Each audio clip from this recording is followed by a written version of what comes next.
안녕하십니까. 금일 설명회를 진행할 한국능률협회 컨설팅 최다운 팀장입니다. 그럼 지금부터 2024년 거부테크 창업경진대회 온라인 사전 설명회를 시작하도록 하겠습니다. 먼저 금일 설명회의 순서에 대해서 말씀드리도록 하겠습니다. 금일 설명회는 본 경진대회의 주최기관 중 하나인 과학기술정보통신부 디지털혁신서비스과 손종걸 과장님의 인사말씀을 시작으로 운영사무국의 경진대회 소개, 운영 세부사항 등을 안내해드릴 예정이며 이어서 본 경진대회의 제품 및 서비스 개발 분야 내에 지정 공모로 선정된 7개 과제에 대한 주제를 브리핑하도록 하겠습니다.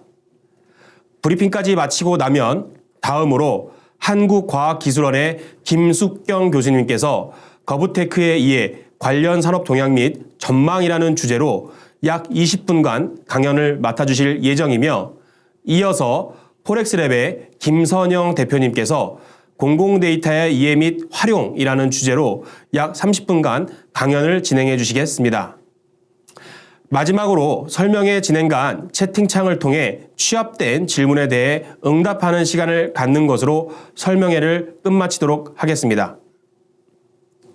그럼 본 설명회의를 처음 열어주시고 참가자분들의 독려를 위해 과학기술정보통신부 디지털혁신서비스과 손종걸 과장님께서 인사말씀을 진행해 주시겠습니다.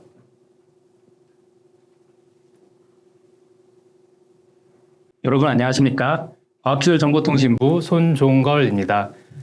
먼저 올해 처음으로 개최되는 2024년 가부테크 창업경진대회에 많은 관심과 성원을 보내주시고 오늘 온라인 설명회에 참석해 주신 여러분께 깊은 감사의 말씀을 드립니다. 과학기술정보통신부는 디지털 플랫폼 정보위원회와 함께 모든 데이터가 연결되는 세계 최고의 디지털 플랫폼 정보 구현을 위해 노력하고 있습니다. 기존의 정부는 일방적인 서비스의 공급자였습니다. 하지만 디지털 플랫폼 정부는 과거의 관행에서 벗어나 민간의 자유로운 아이디어와 혁신 역량을 수용하고 누구나 혁신 서비스를 만들 수 있도록 지원하여 공공과 민간이 함께 사회 문제를 해결하는 정부입니다. 이처럼 민간과 정부가 힘을 합쳐 공공 서비스를 혁신하고 더 나아가 산업 생태계까지 활성화될 수 있도록 가부테크 기업의 창업과 성장을 지원하고자 올해 처음으로 가부테크 분야 창업 지원 사업을 신설하고 또한 창업경진대회를 시작하게 되었습니다. 저희는 이번 2024년 가부테크 창업경진대회를 통해 3가지 성과 창출을 기대하고 있습니다. 공공부문을 혁신하고 사회 문제를 해결하며 가부테크 분야 산업 생태계가 활성화되는 것입니다. 이번 경진대회에서 발굴된 우수한 아이디어와 솔루션을 활용한 대국민 서비스 혁신 사례를 통해 공공서비스와 국민의 삶의 질이 향상되고 민간과 공공이 함께 성장하는 혁신 생태계가 조성되기를 기대합니다.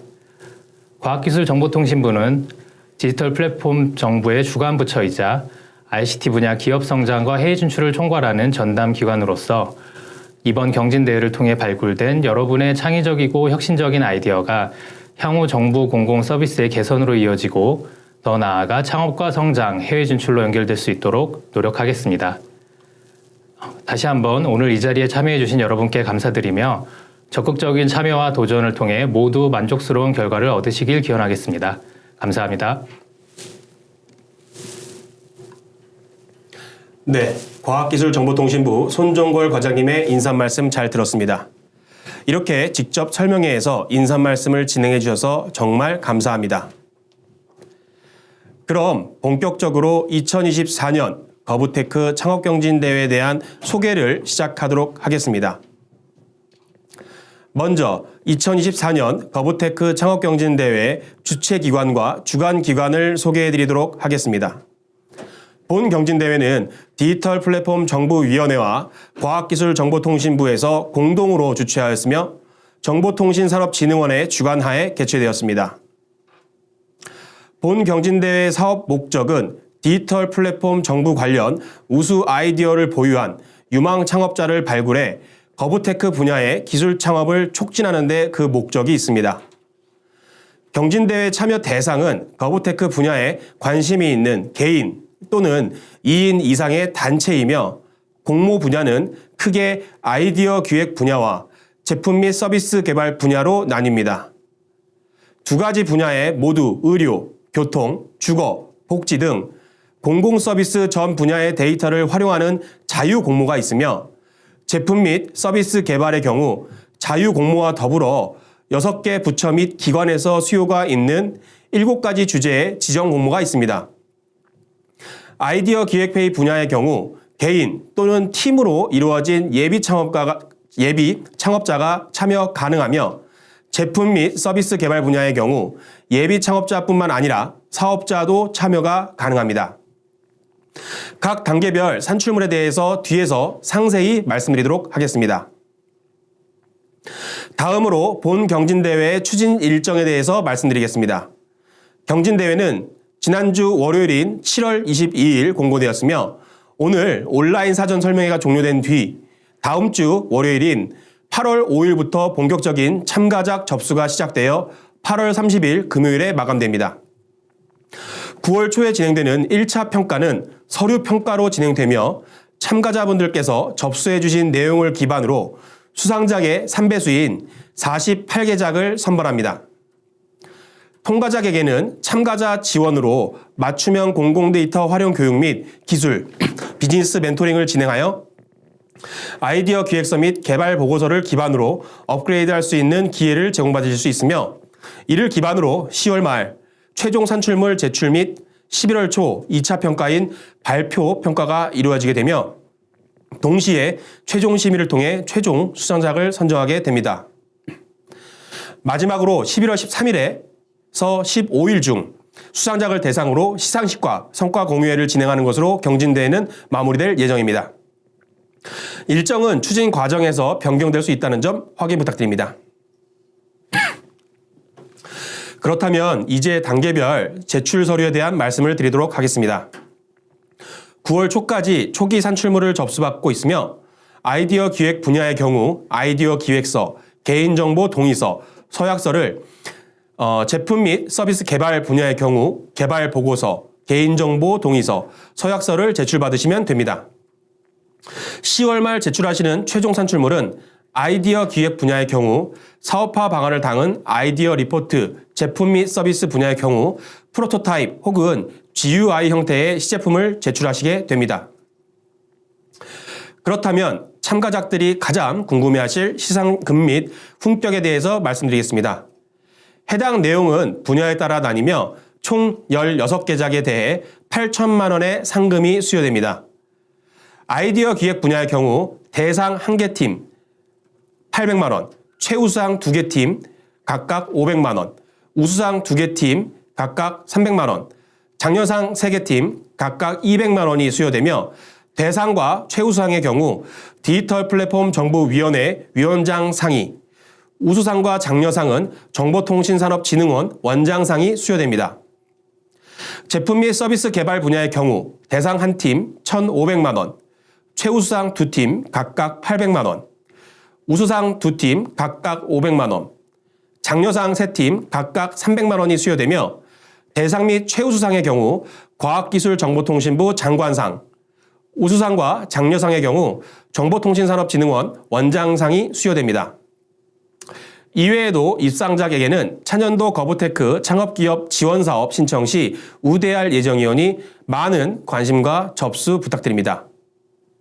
이와 관련하여 경진대회에 대한 문의가 있으실 경우 아래 운영사무국 연락처로 문의 부탁드리며 현재까지 내용에 대한 질문사항은 웹이나 채팅창을 통해 남겨주시면 운영사무국에서 차후 질의응답 시간에 답변 드리도록 하겠습니다. 다음은 본 경진대회의 평가지표에 대해서 설명드리겠습니다. 위의 모집 분야와 마찬가지로 아이디어 기획 분야와 제품 및 서비스 개발 분야로 구분되어 있습니다. 먼저 평가지표에 대해서 자세히 설명드리기 전에 현재의 사업 모델에 공공 데이터를 적절히 활용하고 있는가에 대한 지표가 현재의 사업 모델에 데이터 및 AI 등을 적절히 활용하고 있는가로 변경되었다는 점을 알려드리며 공공 데이터뿐만 아니라 모든 데이터를 활용한 사업 아이템을 제출하실 수 있으신 점 확인 바랍니다. 그럼 보시다시피 아이디어 기획 분야의 경우 추진 활동을 경영 성과로 주로 평가하며 아이디어에 대한 적합성, 시장성, 실현 가능성, 기술성에 대한 초점을 맞추고 있습니다. 아이디어 기획 분야인 만큼 아이디어 기획에 대한 동기 및 배경이 중요하며 데이터 및 AI 등을 적절히 활용하였는지에 대한 기술성 항목에 대하여 높은 배점으로 설정하였다는 점 참고 부탁드립니다. 다음은 제품 및 서비스 개발 분야에 대한 평가 지표입니다. 제품 및 서비스 개발 평가 분야의 경우 아이디어 기획 분야의 평가 지표 대비 기업가 정신 항목이 추가되어 창업 기업의 인적 역량을 주요하게 판단하게 됩니다. 또한 비재무적 성과 내 지식재산권에 대한 부분이 포함되면서 실제로 사업을 성공할 수 있는지에 대한 지표가 중요시됩니다. 평가는 평가위원별 최저점과 최고점을 제외한 나머지 점수들의 평균 점수를 산출하게 되며 자세한 내용은 모집 공고를 확인 바랍니다. 다음으로 경진대회 홈페이지를 통한 신청 방법에 대해서 알아보겠습니다. 포스터 및 모집 공고문에 노출되어 있는 홈페이지를 방문하시게 되면 상단 메뉴에 각 분야별 모집 공고, 접수하기, 접수 확인 탭이 있습니다. 참가를 원하시는 분야의 모집 공고를 클릭하시면 2번 그림과 같이 우측에 공고문과 제출 서류 양식을 다운로드할 수 있는 아이콘이 노출됩니다. 해당 자료를 다운로드하시어 공고문 확인 및 제출 서류를 작성해 주시면 제출 작성을 주시면 되고, 작성이 완료되신 분들께서는 접수하기 메뉴에서 경진대회에 필요한 내용들을 입력하신 후 접수를 진행해 주시면 됩니다. 마지막으로 접수 후에는 꼭 접수 확인을 통해서 접수가 원활히 제대로 되었는지 확인 부탁드리겠습니다. 분야별 제출 서류는 총 3가지 종류로 나뉘어 작성이 필요합니다. 먼저 분야별로 나뉘어 아이디어 기획서 혹은 개발보고서 작성이 필요한데, 이때 중요한 점은 평가위원들이 참가작들의 사업 아이템에 대해서 쉽게 파악할 수 있도록 참가작 주제와 요약을 명확히 작성하는 것입니다. 특히 참가작 주제의 경우 아이템을 잘 표현할 수 있도록 간략히 꼭 한 줄로 기재하고, 주요 요약은 해당 내용만 읽고도 전체적인 사업 아이템이 이해될 수 있도록 작성 부탁드립니다. 기획서 및 보고서를 작성하셨다면 다음으로는 개인정보 수집, 이용 처리 동의서와 참가자 서약서를 작성해야 합니다. 이때 중요한 점은 참가작의 대표 혹은 팀장만 작성하는 것이 아닌 참가하는 전체 인원에 대한 서약서가 필요하다는 점 꼭 인지하셔서 누락되는 일이 없도록 확인 부탁드리겠습니다.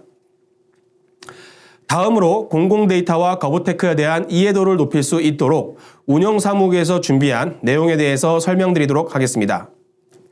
홈페이지 내 공공데이터 활용 메뉴인 공공데이터 기초교육 탭에 들어가시면 공공데이터에 대한 기초 내용과 심화 내용에 대한 교육을 제공하고 있사오니 접수 전 필요한 내용을 들어보시는 것을 추천드립니다.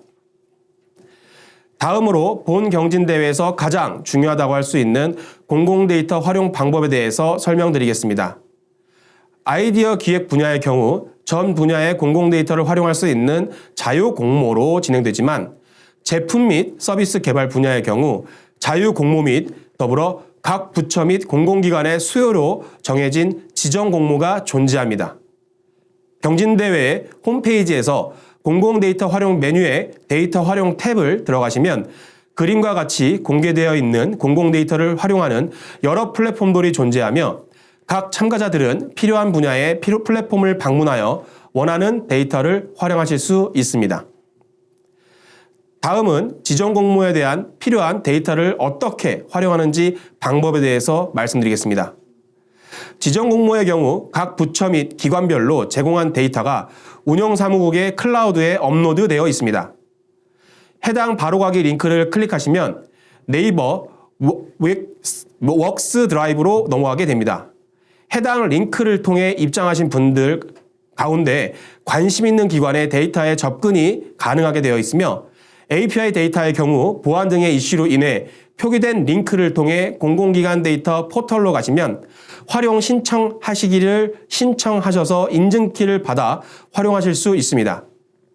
아울러 수요기관들은 본 경진대회와 관련된 데이터에 대해 협조해주기로 하셨기 때문에 데이터의 승인이 느리거나 추가적으로 필요하신 데이터가 있다고 하시는 경우 운영사무국을 통해 문의해 주시면 빠르게 조치해 드리도록 하겠습니다.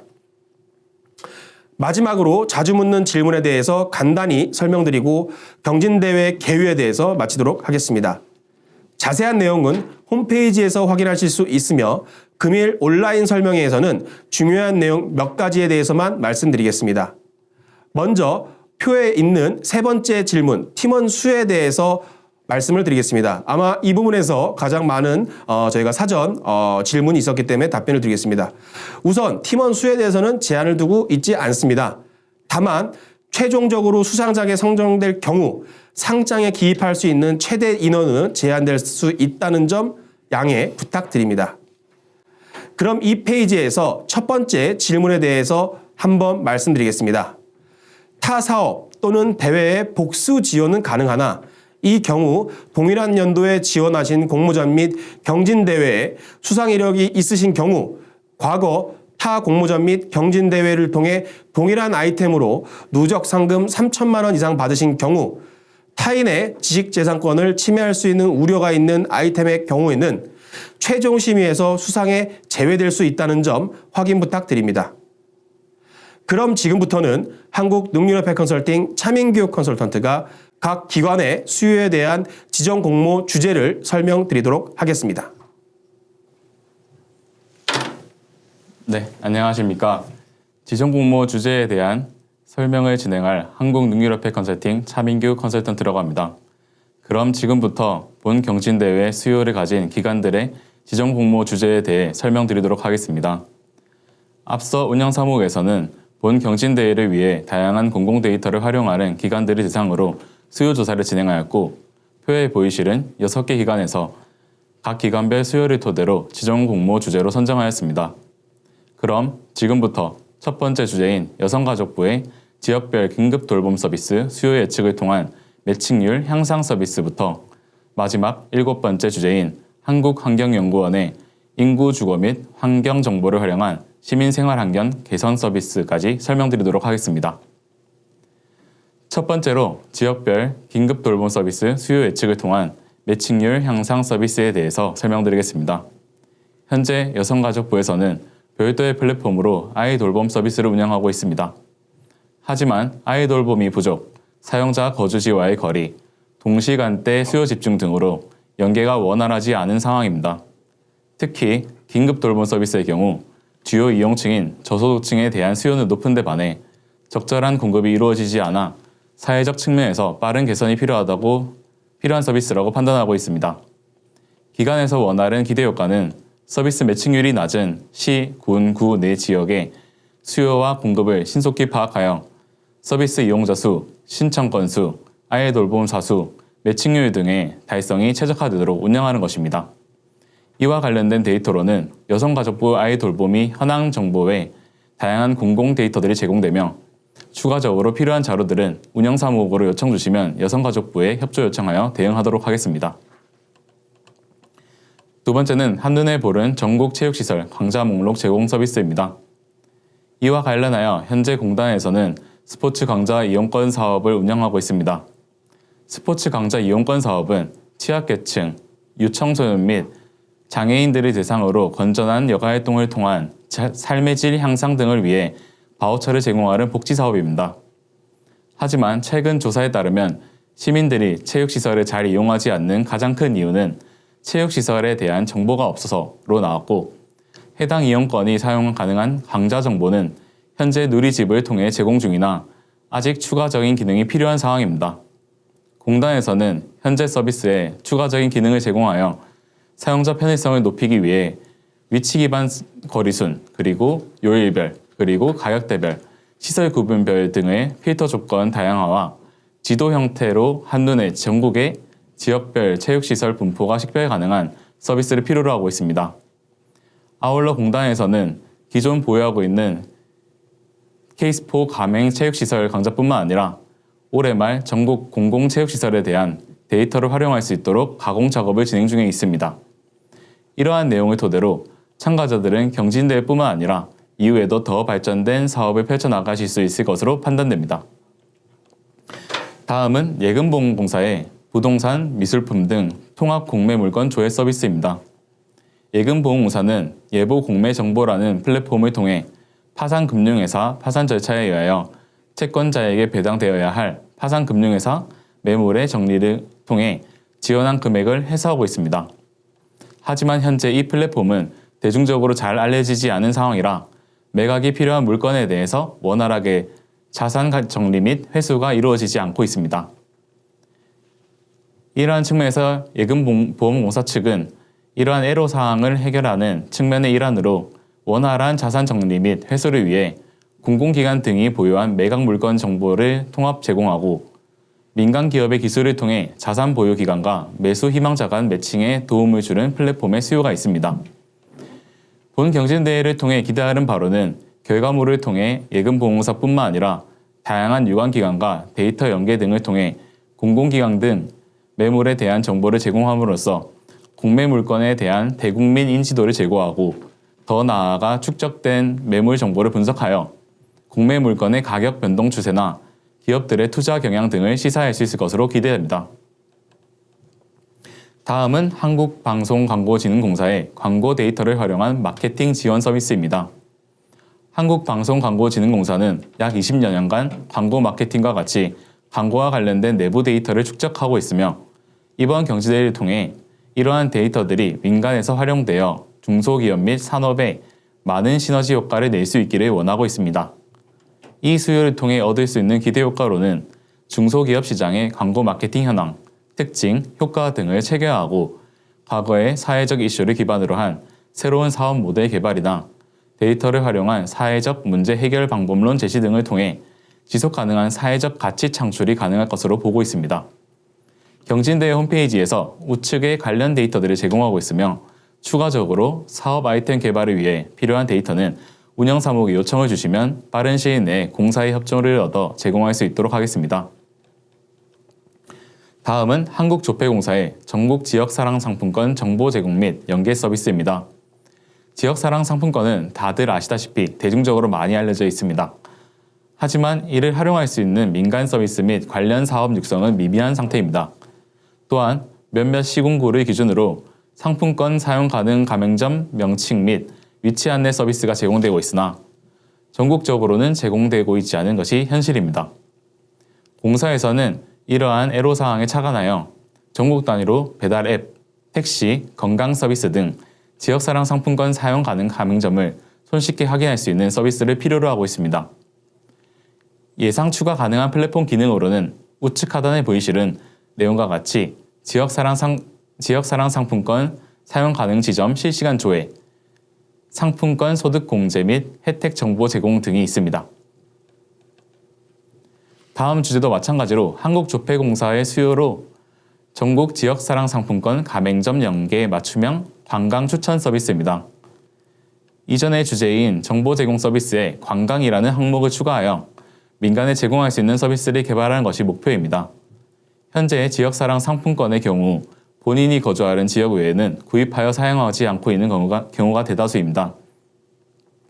공사에서는 이러한 관점에서 보았을 때 거주 지역 외로 관광을 떠날 때 해당 지역의 지역사랑 상품권을 활용할 수 있다면, 그리고 이러한 정보를 기반으로 관광객별 맞춤형 관광 추천 서비스를 제공할 수 있다면 해당 지역의 소상공인 및 자영업자들에게 지원될 수 있는 효과가 극대화될 수 있을 것이라고 기대하고 있습니다. 더 나아가 관광객과 동행자의 개인정보를 입력하여 지역사랑 상품권 가맹점을 고려한 동선으로 맞춤형 일정을 수립해 준다면 지역사랑 상품권과 관련한 다양한 기대 효과를 얻을 수 있을 것이라고 보고 있습니다. 네, 마지막으로 한국환경연구원의 인구 주거 및 환경 정보를 활용한 시민 생활환경 개선 서비스입니다. 연구원에서는 인구 주거 데이터와 다양한 환경 정보 데이터들이 있지만 이를 통해 정책에 활용할 수 있는 민간 기술은 미비한 수준이라고 보고 있습니다. 또한 환경과 관련된 내용의 대부분이 통계 데이터다 보니까 대표적인 예시로 생활 폐기물 통계는 2년의 시차를 두고 발표되고 적시적으로 대응이 불가능한 것이 현실입니다. 그래서 연구원에서는 비교적 최근의 데이터인 인구 주거 데이터와 환경 분야 이슈 데이터를 연계하면 생활환경 문제 관리의 효율성을 높이고 이를 정책에 반영하여 환경 보전과 시민의 삶의 질 향상에 기여할 수 있기를 기대하고 있습니다. 현재 홈페이지 내 데이터에 업로드되어 있는 자료들은 대부분 서울에 집중되어 있지만 인구 주거 및 환경에 관련된 데이터라면 전국의 지방 단위로 개발하는 것도 가능합니다. 그러면 지금까지 본 경진대회에 지정공모로 선정된 7개 과제에 대해서 말씀드렸으며 지정공모와 관련하여 추가 문의사항에 대해서는 웨비나 채팅창을 통해 질문 남겨주시면 향후 예정된 질의응답 시간에 응답드리도록 하겠습니다. 감사합니다. 그럼 본 설명의 주제인 거브테크에 대한 참가자들의 이해도를 제고하기 위해 한국과학기술원의 김숙경 교수님께서 거브테크의 이해, 관련 산업 동향 및 전망이라는 주제로 강연을 진행해 주시겠습니다. 네, 안녕하세요. 저는 한국과학기술원의 김숙경입니다. 많은 분들이 참석해주고 계시는데요. 올해 첫 거브텍 창업경진대회에 대해서 참여해주시는 모든 분들께 응원을 드리고 또 감사한 마음을 전합니다. 저는 여러분들께서 이 거브텍 관련해서 준비를 잘 하실 수 있도록 관련된 내용들에 대해서 간략하게 말씀을 드리도록 하겠습니다. 그럼 먼저 거브텍이라는 것은 무엇인가? 여러분들 이렇게 그 경진대 모집하는 것에 보면 정의가 나와 있긴 하지만 우리가 조금 더 분명히 할 필요가 있겠습니다. 우리는 이제 디지털 혁신이 가속화되면서 전통 산업에서 어떤 핀테크라든지 에그리테크 이런 식의 테크라는 거를 뒤에 붙이는 것들을 많이 들어봤습니다. 그 부분은 바로 뭐냐면 기존에 있는 전통 분야의 이제 기존 혁신 스타일을 테크놀로지로 혁신한다 이런 걸 의미하는 거죠. 거버먼트 분야도 이때까지 우리가 전자정부라는 이름으로 혹은 디지털 정부라는 이름으로 굉장히 빠르게 디지털 혁신을 해오긴 했지만 이때까지는 정부 주도로 진행을 해오다 보니까 한계가 있었습니다. 그래서 이 거버먼트 분야도 이 테크놀로지를 통해서 기술로 정부 서비스를 혁신하는 거브텍 분야가 전 세계적으로 지금 확산되고 있습니다. 그래서 이것에 대해서 우리나라도 그 시대에 부응할 뿐만 아니라 우리나라에서 또 글로벌 탑 기업들, 이 거브텍 분야에서 기업들의 성장을 지원하기 위해서 이렇게 이제 의미 있는 경진대회가 진행이 되고 있다고 생각이 듭니다. 그랬을 때 이미 여러 기관에서 이 거브텍에 대한 정의들을 해오고 있습니다. 그랬을 때 이 정의가 여러분들 보시면 약간의 차이는 있을 수 있겠지만 이 차이에서 공통적인 부분이 있습니다. 바로 뭐냐면 공공과 민간의 협력을 통해서 즉 공공부문이 기존에 있는 원래 이제 기업들 있죠. 큰 기업들이나 공공부문에 오랫동안 있었던 기업뿐만 아니라 스타트업과 중소기업과 같은 이제 기본적인 혁신적인 기업들과 협력해서 혁신적인 기술 솔루션을 확보하는 것, 이게 첫 번째 조건이고요. 두 번째 개념은 바로 기술 기반 서비스라는 것입니다. 최신 기술을 활용해서 제품이나 서비스를 더 좋은 방향으로 발전시킨다라는 건데요. 그러다 보니까 기존의 한계를 극복한 혁신적인 제품이나 서비스를 제안하는 것을 말하는 것이고요. 이걸 통해서 궁극적으로는 공공 서비스의 혁신과 개선이 주요 목표가 됩니다. 그러면서 사실은 이제 글로벌 시장, 우리가 국내에만 공공부문이 있는 게 아니라 공공부문은 굉장히 특이한 구조인 것이 전국 어디에나 다 있는 것이고요. 공공이라는 것은 또 굉장히 안정적인 재정 하에서 이루어지는 부분이기 때문에 굉장히 많은 기업들이 이러한 공공부문의 조달 체계에 들어가려고 노력을 하고 있거든요. 그래서 이러한 큰 시장에서 기업 성장을 지원하는 것까지 포함되는 것이 바로 거브텍이라고 보시면 되겠습니다. 그러면 거브텍의 시장의 규모는 어느 정도 될까? 아마 여러분들 생각하실 때 민간에 비해서 얼마나 크겠어? 라는 생각을 하실 수 있으실 거예요. 그런데 공공부문에서는 사실 공공부문의 범위가 굉장히 크죠. SOC 같은 인프라 사업들도 있기 때문에 그래서 이러한 거브텍 시장이라는 것이 사실은 2031년에 이미 이제 1,829억 달러 이상이 이제 2021년에 4,308억, 하나로 약 595조 원에 달하고요. 2031년에는 연간 성장률이 15.56%의 고성장을 통해서 사실은 한국 돈으로 한 2,500조. 2,500조라면 여러분 우리 1년 GDP 기준이잖아요. 그러니까 엄청난 규모의 시장으로 확대될 것으로 보고 있는 굉장히 고성장 분야다라고 보시면 되겠습니다.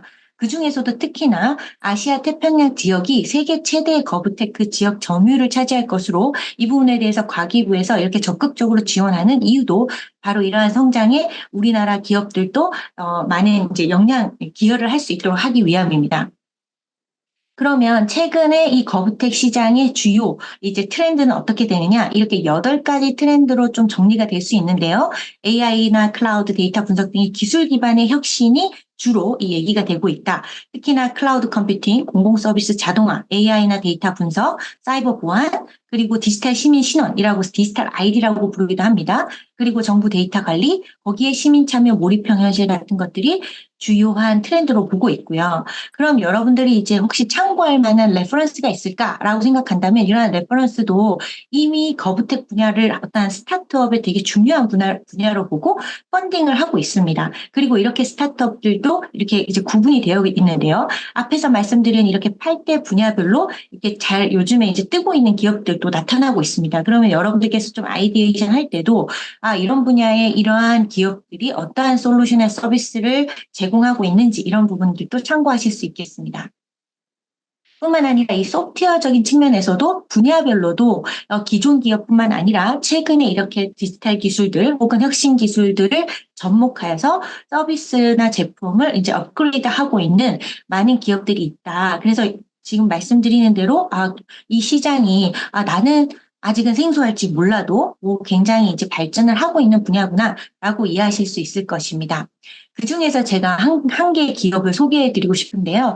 많은 분들이 아시는 기업입니다. 바로 팔란티어 테크놀로지라고 하는 미국 기업입니다. 이 기업은 빅데이터 분석 플랫폼 기업으로 유명하죠. 그리고 이 기업은 현재 우크라이나 전쟁에도 참여해서 관련해서 자기네들의 기술력을 제안을 하고 이제 기여를 하고 있습니다. 이 기업은 2003년에 설립된 약 한 20년이 막 지난 기업인데요. 이 기업은 지금 메인의 이제 포커스가 바로 정부 부문입니다. 그런데 23년 기준으로 무려 하나 약 3조 원의 매출을 했고요. 직원은 한 3,700명, 그리고 고객사도 한 360여 곳을 보유하고 있습니다.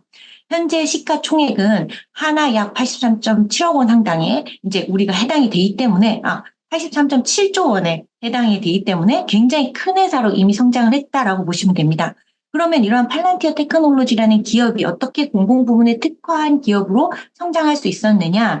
바로 이렇게 미국의 CIA나 FBI 같은 공공 부문에서 이제 발굴하여서 스타트업으로 시작해 유니콘 기업으로 성장을 한 대표적인 사례입니다. 그래서 미국에는 이렇게 공공 부분에도 이게 펀드레이징을 해주는 벤처 캐피탈이 있는데요. 인큐텔이라고 하는 회사입니다.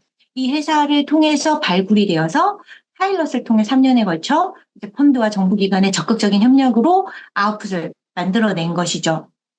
그러다 보니까 이것이 그 미국의 일정 CIA나 FBI 같은 경우에 특정 분야에만 있는 것이 아니라 안전 분야 같은 경우나 범죄 분야는 전 세계 어디에나 공통적인 영역이죠, 필드죠. 그리고 지방자치단체들도 그렇습니다. 그래서 이거를 기반으로 굉장히 빠르게 이 분야에서 빠르게 성장을 하게 되었다라는 겁니다. 그러면 제가 앞에서도 이미 거부테크가 요즘에 각광받는 이유에 대해서 이미 말씀을 사이징 같은 규모에서나 아니면 전반적으로 성장 가능성에 대한 부분에서 좀 말씀을 드렸는데요. 그것뿐만 아니라 또 거부텍이 이제 각광받는 이유는 일단 앞으로 점점 더 정부의 민첩성을 요구한다는 겁니다. 이때까지 정부는 이제 정부가 생각을 해서 아이디어를 내서 실질적으로 원하는 사업자를 이제 실질적으로 공정하게 뽑아왔다면 이런 과정들이 굉장히 오래 걸렸던 것이죠. 그리고 새롭게 일어나고 있는 사회 문제들, 우리가 예를 들면 최근 기후변화 같은 것들이 빠르게 이슈화되고 있잖아요. 그럼 이런 것들을 해결을 해야 되는 부분들이 더 많이 발생을 하고 있는 겁니다. 그래서 점점 더 정부의 민첩성의 요구가 증가되고 있기 때문에 거부텍이 필요한 상황이고요. 그다음 기존 방식이 아닌 새로운 방식으로의 혁신을 더 많이 추진을 해야지만이 기존에 해결되지 않았던 부분들까지도 해결이 되는 것이죠. 예를 들면 복지 분야 같은 경우에도 우리나라만큼 사실은 수준 높은 디지털 정부가 없습니다. 그럼에도 불구하고 여전히 사각지대가 존재하고 있죠. 그러면 이러한 사각지대를 점점 더 줄여나갈 수 있는 방법은 없을까라고 생각할 수도 있고요. 그다음 에이징 문제에 대처할 수 있는 방법은 없을까? 이런 식으로 여러분들께서 굉장히 많은 사회 문제를 또 결부하셔서 해결할 수 있는 방안을 제시하실 수도 있으실 것입니다. 뿐만 아니라 공공 IT 인프라는 AI라든지 클라우드라든지 이러한 신규 디지털 서비스들을 이제 도입하기 위해서 빠르게 현대화가 이루어지고 있고요. 그리고 아직까지는 실질적인 이제 이슈들이 만들어졌지만 기존의 서비스나 제품들이 없는 이러한 시장의 공백들이 지금 많이 남아있기 때문에 이 부분들을 채우면서도 결과적으로는 이 준독점 시장을 개선하면서 성장까지를 지원할 수 있는 분야이기 때문에 우리나라뿐만 아니라 전 세계적으로 거부테크에 대해서 굉장히 관심이 많아지고 있다라고 보시면 되겠습니다. 그래서 여기 보시면 이제 거부텍이 이게 미국에서만 해당되는 어떠한 이제 그 실제 통계인데요. 미국의 거부텍 100대 기업에 대해서 어느 정도의 이제 인수들이 일어났는가 봤더니 이제 1년 동안 218개의 인수건들이 일어나고 있다. 그만큼 많은 혁신적인 스타트업들이 간의 합종 연행이 이루어지고 있다. 그러니까 그만큼 혁신이 활발하다라고 볼 수 있겠죠. 그리고 그중에 100대 기업 중 8개 기업이 상장을 하고 있고요. 그리고 1년에 5.1빌리언이라고 하는 조 단위가 넘는 금액들이 실제 펀딩이 되고 있다라고 보시면 되겠습니다. 그래서 이걸 통해서 공공부문의 디지털 전환이 점점 더 가속화되고요. 혁신적인 솔루션을 제공함으로써 글로벌리 사실 어찌 보면 지속 가능한 성장에 많은 기여를 하고 있다라고 보시면 되겠습니다. 그러면 국내 시장은 어떻게 되느냐? 국내 시장은 여러분들께서 이 창업경진대회를 통해서 거부텍을 좀 알게 되셨더라도 이미 우리나라에서는 정부에서 상당히 많은 부분들을 먼저 선투자를 해오고 있었습니다. 일단 한국은 세계적으로 디지털 정보 분야를 선도하는 국가입니다. 어떠한 분야에서는 1등도 하고 있고요. 못해도 한 3등, 1등에서 3등을 항상 하고 있는 전 세계에서 굉장히 높은 수준의 디지털 정보를 구현한 국가입니다. 그러다 보니까 공공소프트웨어 시장 자체가 연간 5조 원에 달하는 규모입니다.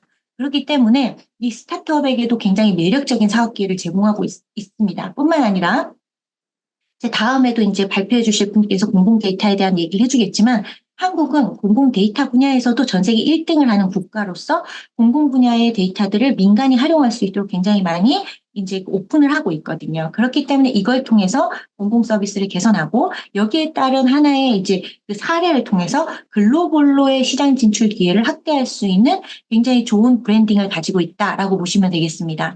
이뿐만 아니라 이미 이 민간 협력 체계의 혁신이 실질적으로 구동이 될 수 있도록 하는 메커니즘들을 차근차근 정부들이 해오고 있었는데요. 첫 번째는 혁신 조달이라는 걸 통해서 혁신적인 기술과 아이디어를 가진 스타트업들이 공공 조달 시장에 참여할 수 있도록 혁신 조달 제도를 이미 도입한 상태고요. 그리고 민간 주도, 이제 정부가 먼저 아이디어를 낸 것이 아니라 민간에서 선 제안할 수 있는 민간 주도형 소프트웨어 사업들이 가능해졌고요.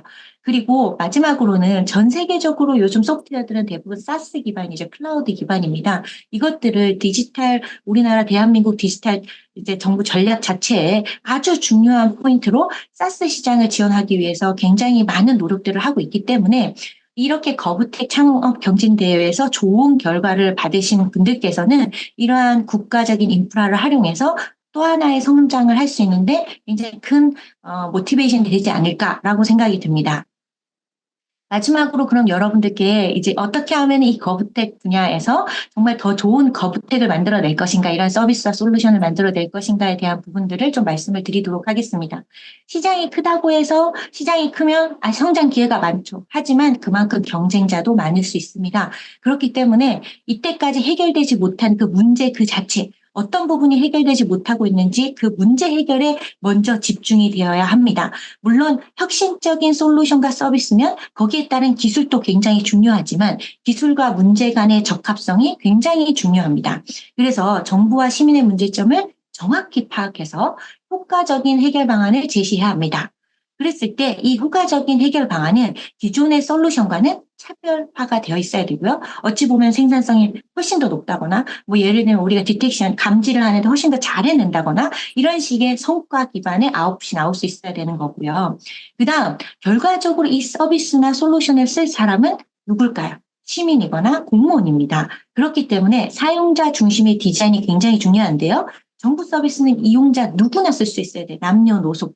그래서 이 편의성을 고려해서 사용하기 쉽고 직관적인 서비스를 개발해야 합니다. 그래서 이렇게 범용적 디자인에 대한 고려가 필요하다.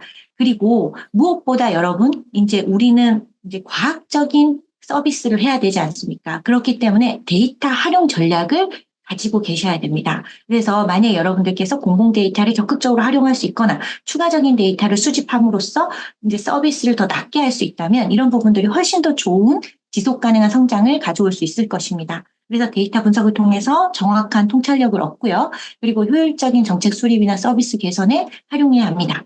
그리고 이번에 물론 이제 창업경제대를 통해서 이제 여러분들께서 제공을 하겠지만 이 부분들 중간중간 과정을 통해서 이제 피보팅이나 아니면 혁신이 가능합니다. 그래서 무엇보다도 이런 지속적인 혁신을 할 수 있는 기반으로 만들어져야 된다라는 거고요. 그리고 마지막으로는 뭐냐면 결과적으로는 제가 아까 팔란티어의 사례에서도 말씀드렸지만 이 솔루션의 서비스가 성공하기 위해선 실제 제공자와 사용자들 간에 아주 적극적인 협력이 필요합니다. 그래야 그 도메인에 대한 이해도가 높아질 수 있기 때문이죠.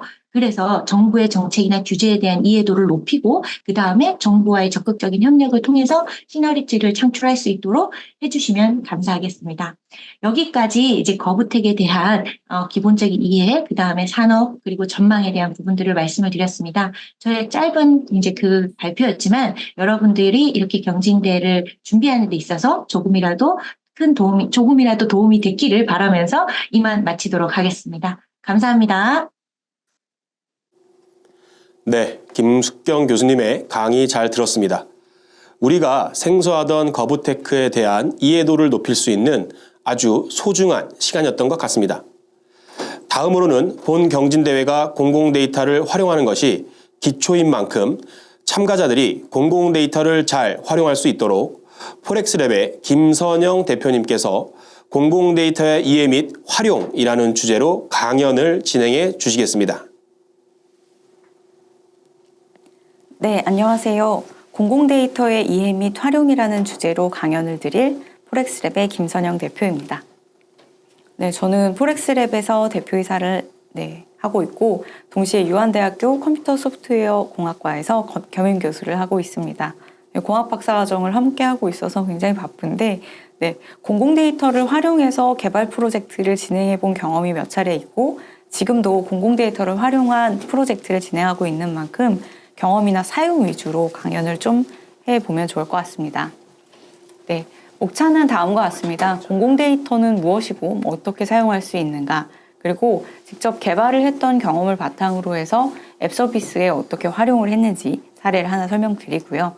공공데이터를 활용하는 방법, 그 중에서도 파일 데이터, 오픈 API, 시각화, 그러니까 이 지금 앞쪽에서 이제 어떤 개념이고 어떻게 비즈니스적으로 접근을 했으면 좋겠다 이런 말씀을 주셨다면 지금 시간에는 실제로 이 데이터들을 어떻게 활용하고 아이디어를 반영을 할 수 있을까 이런 부분에 대한 부분이라고 이해를 해주시면 좋을 것 같습니다. 네, 잘 아시겠지만 공공데이터라는 거 앞쪽에 김숙경 교수님께서도 설명 주셨습니다.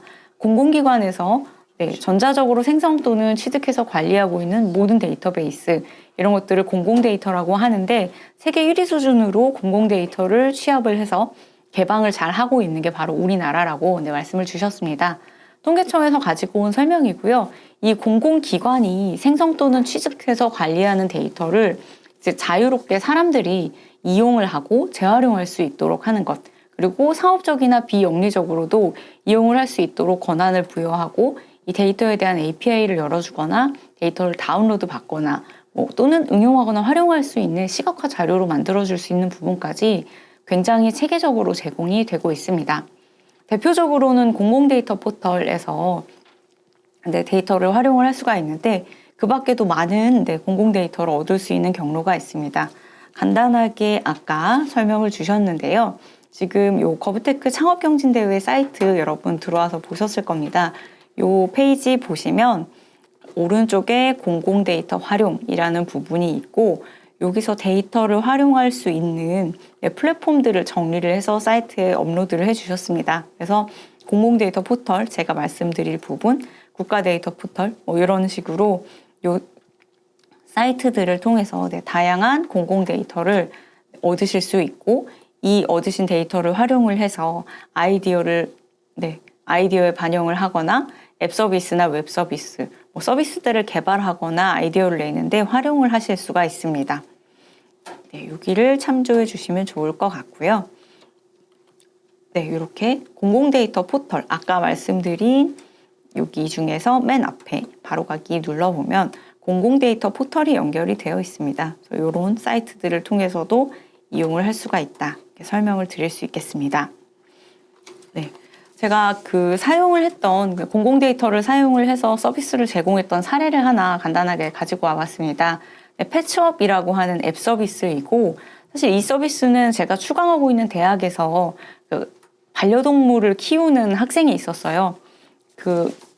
시베리안 허스키라고 엄청 큰 대형견을 키우는 친구인데, 대형견을 키우는 과정에서 겪었던 어려움이라든지 그런 것들을 이제 대형견이 갑자기 아프거나 약이 필요하거나 할 때 어떻게 하면 좋을지 겪었던 어려움들을 공공데이터를 활용해서 정보를 제공을 한다면 사람들이 자기가 겪었던 어려움을 좀 겪지 않고 더 편안한 생활을 할 수 있지 않을까, 반려동물과 더 잘 지낼 수 있지 않을까라는 생각으로 앱 서비스를 하나 개발을 해보고 싶다고 이제 대학생이 제안을 한 케이스입니다.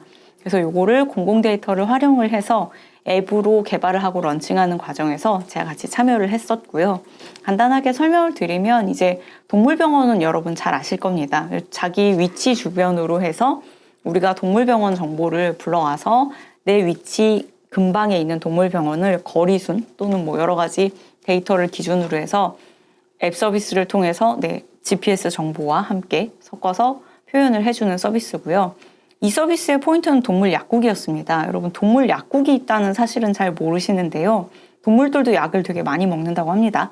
심장사상충이나 기생충 이런 예방을 위한 약이라든지 동물이 아프거나 할 때 약국에서 약을 사 먹을 수가 있는데 병원을 이용하는 것보다 더 저렴하고 합리적이고 또 사람 약국의 한 켠에 동물 약이 비치되어 있는 경우가 많이 있다고 합니다. 그래서 이런 약을 구할 수 있는 동물 약국에 대한 정보를 내 위치를 기준으로 해서 동물 약을 취급하는 약국들을 표시해주고 이런 서비스들을 공공데이터를 이용을 해서 구현을 했었습니다. 그래서 검색을 해보면 요거는 아까 data.go.kr 공공데이터 사이트에서 검색을 했던 정보인데요. 동물병원 이렇게 검색을 하면 행정안전부에서 제공을 하는 동물병원에 대한 위치 기반 반려동물 약국 이렇게 표현을 할 수 있도록 준비를 해놨습니다. 그래서 이 공공데이터를 활용을 해서 사용자의 위치 정보를 기반으로, 그러니까 앱 서비스에다가 휴대폰의 GPS 위치를 캐치해서 어디인지 읽어오고 이 위치를 기준으로 해서 공공데이터 정보를 얹어서 위치 기반으로 반려동물이 약국이 가까운 데가 어디 있다, 병원이 어디 있다는 것을 이제 판단을 해서 표현을 해줄 수 있는 앱 서비스를 개발을 한 겁니다. 이렇게 데이터를 불러오는 거에 대해서 샘플을 가지고 왔는데 이따가 직접 활용하는 거 보여드리면서 좀 더 자세히 설명을 드릴 수 있을 것 같습니다. 공공데이터 포털을 기준으로 제가 설명을 드릴 텐데요. 지금 공공데이터 포털에 들어가도 이렇게 팝업이 떠 있습니다. 굉장히 다양한 지원 사업이 존재를 하고 대표적으로는 이제 이번에 하는 거부테크 경연대회를 시작으로 해가지고 굉장히 많은 지원 사업이 존재를 하고 공공데이터가 굉장히 잘 되어 있으니까 여러분들이 들어가서 활용을 해보시면 좋을 것 같습니다. 공공데이터를 가지고 아이템 기획을 뭘 하면 좋겠냐 또는 내가 아이디어가 있는데 공공데이터를 어떻게 활용을 하면 좋겠냐에 대해서도 사실 사이트에 굉장히 잘 정리가 되어 있습니다. 창업 경진대회도 자주 열리고요. 해커톤이라든지 공모전 이런 사례들을 남들은 어떻게 쓰고 있나 또는 이 데이터를 어떤 식으로까지 활용할 수 있는지 이런 것들에 대해서 찾아보시려면 이렇게 그 사이트를 참고를 해주시면 좋을 것 같습니다. 요거는 제가 이제 직접 실습을 하면서 설명을 드릴 수 있을 것 같은 부분입니다. 여기 있죠? 공공데이터 포털에서 보시면 인기 검색어가 나와요. 그래서 보면은 기상청, 날씨 이렇게 치면 관련된 데이터가 이렇게 보입니다. 크게 두 가지가 있는데 파일 데이터랑 오픈 API 이렇게 두 가지로 나눌 수가 있다고 일단은 볼 수가 있겠습니다. 파일 데이터 같은 경우에는 어떻게 되어 있냐, 기상청의 단기예보, 제가 지금 1위 하고 있는 링크를 눌렀더니 이렇게 나오는데요. 누르면 자세한 설명이 나옵니다. 기상청에서 제공을 하는 3시간 간격으로 발표하는 자료이고요. 이런 것들을 전국의 읍면동 단위로 3시간 간격으로 하루에 8번 발표를 하고 네, 이렇게 생산이 돼서 이 데이터를 다운받을 수 있다 나오고요. 어디서 주는 정보인지, 이 정보에 대해서 누가 관리를 하고 있는지, 그 다음에 어떤 주기로 데이터가 갱신되는지 확인을 하실 수가 있습니다.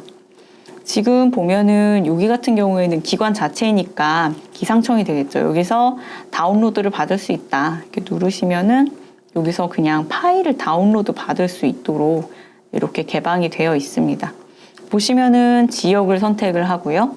여기서 뭐 1시간 기온, 하늘 상태, 강수 형태, 원하는 데이터에 필요한 정보를 입력을 하시고 조회를 하시면 기간별로 이렇게 나옵니다. 그죠? 요거를 그냥 편하게 다운로드를 하실 수가 있는데 로그인 여기는 안 되어 있네요. 로그인을 하면 그냥 바로 CSV 형태로 받을 수가 있습니다. 제가 받을 수 있는 거를 하나 보여드리면 날씨 데이터 이렇게 입력을 하면 파일 데이터에서 CSV 형태로 데이터를 직접 다운로드 받으실 수가 있어요. 오늘도 굉장히 날씨가 더운데요. 폭염에 대한 정보 보면은 얘도 같은 기관이네요. 충청북도를 한번 볼까요? 네, 보시면 여기도 이렇게 여기는 제공기관이 충청북도이고 공공데이터 포털에서 다운로드를 할 수가 있다 나오고요.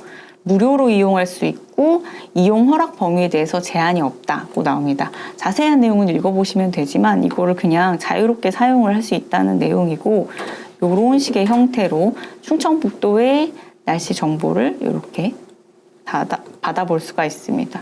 그래서 보면은 네, 요런 데서 그냥 데이터를 다운로드 받으셔서 네, 사용을 할 수가 있고 다운로드 버튼 그냥 누르시면은 로그인이 풀려버렸네요. 이거 어떡하지? 그냥 나옵니다.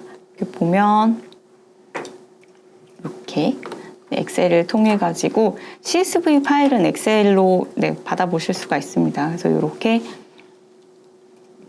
평균 기온, 온도를 기간별로 다운로드 받을 수 있는 데이터는 이렇게 파일 형식으로 곧바로 제공이 되고요.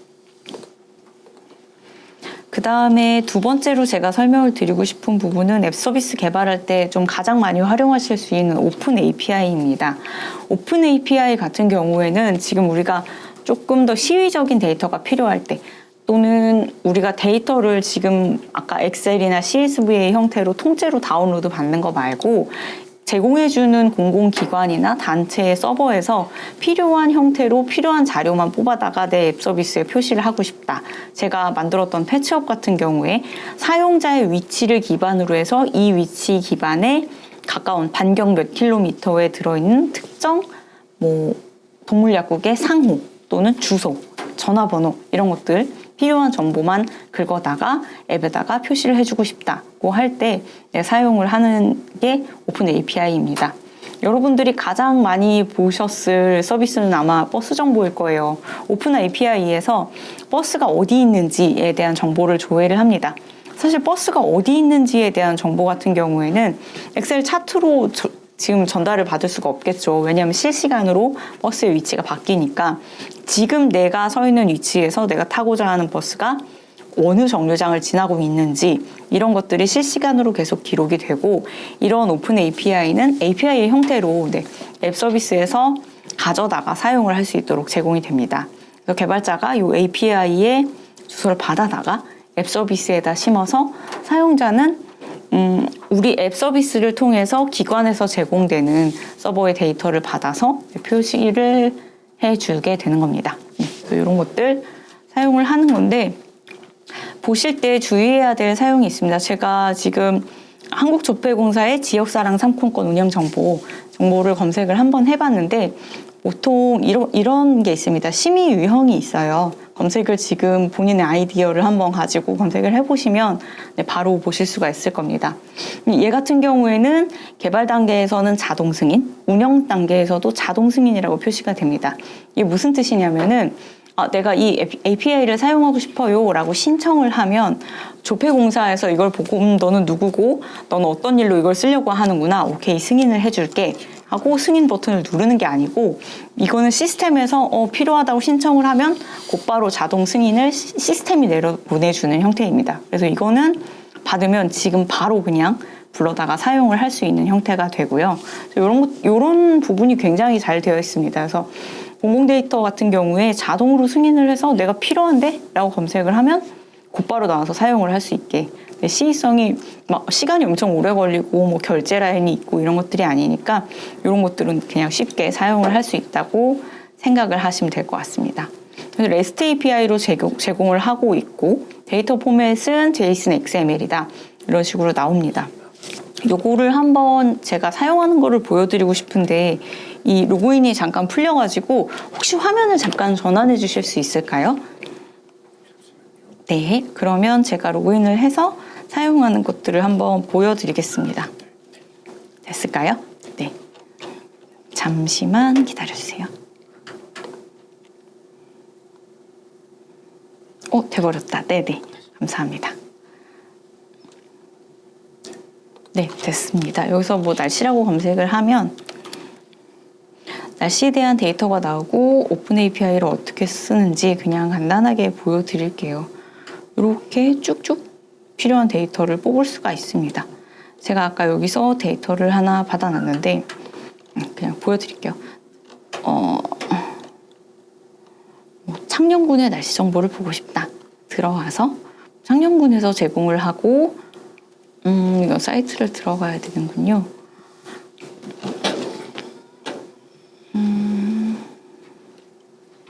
해수욕장 날씨 서비스를 볼까요? 지금 8월 초라서 굉장히 많이 해수욕장을 가셨을 텐데 이렇게 보면은 활용 가이드를 다운로드 받으실 수 있고 이거를 압축을 풀어서 보면 어떻게 써라 하는 내용에 대해서 굉장히 자세히 써 있습니다. 한 개를 샘플로 열어서 바로 보여드릴게요. 네, 이거는 기상청에서 제공을 하는 전국 해수욕장의 날씨. 나 해수욕장 가고 싶은데 날씨가 어떻지? 를 알려주는 앱 서비스가 있다. 그러면 이런 식으로 구현을 해라 라고 제공을 하는 서비스입니다. 굉장히 상세하게 명목이 다 되어 있고 제가 이거를 신청을 하고 싶으면 여기도 제가 아까 말씀드렸던 것처럼 자동 승인이라고 나오잖아요. 그래서 여기서 이거를 보고 나는 이런 API를 쓸 수 있구나. 해는 언제 뜬다. 온도는 어떻다. 날씨는 어떻다. 파도가 어떻다. 이런 것들을 볼 수가 있다. 이렇게 되어 있고 활용을 하겠다고 신청을 하시면 됩니다. 그러면은 이렇게 참고로 할게요. 참고를 위해 사용합니다. 쓰고 이렇게 보시면 어떤 트래픽 제한이 있기는 합니다. 그래서 어떤 정보를 제공을 할 수 있는지 그다음에 라이선스를 표시를 해야 된다. 뭐 이런 조건들이 나와 있고 조건에 따라서는 이런 게 있을 수 있어요. 위치 정보를 사용을 하고자 한다면은 위치 기반 서비스 사업 신고를 미리 해야 합니다. 뭐 사업자의 경우에 이런 허가를 받아야 되는 부분들이 있으니까 이런 것들을 신고를 해야 활용을 할 수가 있다. 뭐 이런 것들이 다시 일단 승인이 되지만 반려가 될 수 있으니까 참고해줘라 라고 해서 비즈니스적으로 사용을 하실 때는 이런 법률이나 신고를 했는지 안 했는지에 대해서도 확인을 해보셔야 됩니다. 이렇게 하고 활용 신청을 합니다. 그러면 이렇게 데이터 처리 중이라는 메시지가 나오고 그냥 수분 내에 그냥 이렇게 활용을 할 수 있고요. 제가 3건을 지금 신청을 해놨는데 승인이 됐죠. 사용을 할 수 있고 인증 키가 나오고 엔드포인트가 나옵니다. 그러면 이걸 보고 요 매뉴얼을 보고 나는 해수욕장의 일출일모를 보고 싶어. 그래서 요거를 각 해수욕장마다 해가 언제 뜨고 언제 지는지를 알려주는 서비스를 웹사이트를 만들고 싶다라고 한다면 이렇게 메시지를 보고 명세서를 보신 다음에 뭐 해변 코드 뭐 되게 디테일한 정보가 나오죠. 그래서 이 중에서 내가 필요한 값들을 갖다가 불러서 사용을 하시면 될 것 같습니다.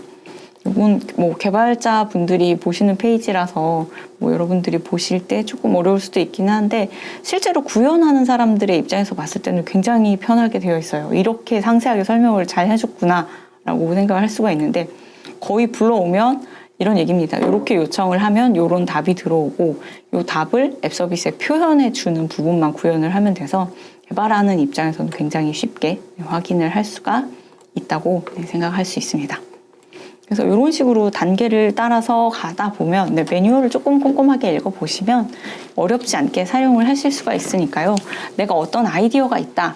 또는 지금 내가 이런 서비스를 개발하고 싶다고 했을 때 그냥 키워드만 입력을 하면 거의 곧바로 데이터를 확인할 수 있는 경우가 많기 때문에 여러분들 좋은 생각이 났을 때 거리낌 없이 이런 좋은 툴을 사용할 수 있다고 생각을 해주시면 굉장히 든든하겠죠.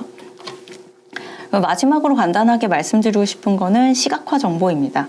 사실 API가 조금 어려우실 수도 있고 그냥 나는 그렇게 실시간으로 어떤 데이터를 갖다 쓰는 게 아니고 시각적으로 그래프를 그리는 자료를 만들고 싶다라고 했을 때 이 데이터 활용의 시각화를 보시면요. 데이터 활용해서 시각화 페이지로 이동을 해보면 필요한 데이터를 이렇게 표로 만들 수가 있습니다. 지금 뭐 예금보험공사에서 만들어 놓은 표가 있는데 이렇게 지금 제공되는 공공 데이터를 가지고 표를 만들어줘 라고 하면 여기서 시각화 만들기 해서 뭐 어떤 데이터를 가지고 분류 뭐 이렇게 있죠. 우리가 뭘 할까요? 분할을 해볼까요? 뭐 이렇게 해가지고 우리 웹사이트 하나 만들고 싶은데 뭐 뭘 보고 싶다. 이렇게 해가지고 뭐 입력을 하면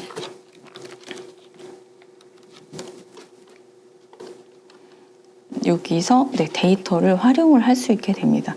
공공 데이터 이 중에 뭐가 있다.